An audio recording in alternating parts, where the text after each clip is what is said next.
À Bruxelles, il a suffi d'un gros bug informatique pour qu'une grande partie des résultats ne soient pas publiés.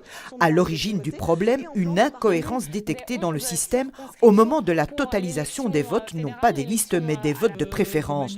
En réalité, c'est un logiciel de première génération non modernisé qui a provoqué le gros couac.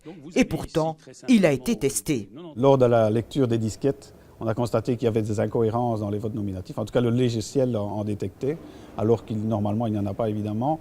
Et donc par rapport à ça, il rejetait la disquette. Donc on ne sait pas lire les résultats nominatifs pour les cantons bruxellois. Il est testé par un organisme d'avis indépendant qui fait des batteries de tests énormes et on n'a jamais décelé de problématiques. Cette nuit et en partie cette journée, des dizaines d'informaticiens ont été au chevet de ce logiciel. Au niveau des votes de liste, on a permis aux cantons de déjà les donner. Donc on aura ce matin les résultats globaux et la répartition des sièges pour toute la circonscription de Bruxelles-Capitale.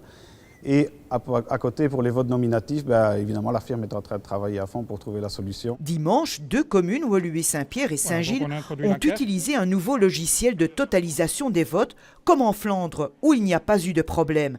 Résultat, dans 17 communes bruxelloises, on a été plus qu'à la traîne. En Flandre, on utilise un matériel de nouvelle génération, donc avec également, ce sont sur des clés USB que les résultats sont. C'est un autre programme qui fait tourner, mais là, on n'a connu pas de problème, en tout cas pour la lecture des votes nominatifs. Pourquoi on n'a pas fait ça à Bruxelles alors? C'est une évolution qui se fait lentement. À la lumière de ce qui s'est passé à Bruxelles, le monde politique va devoir penser maintenant à moderniser notre système de vote électronique.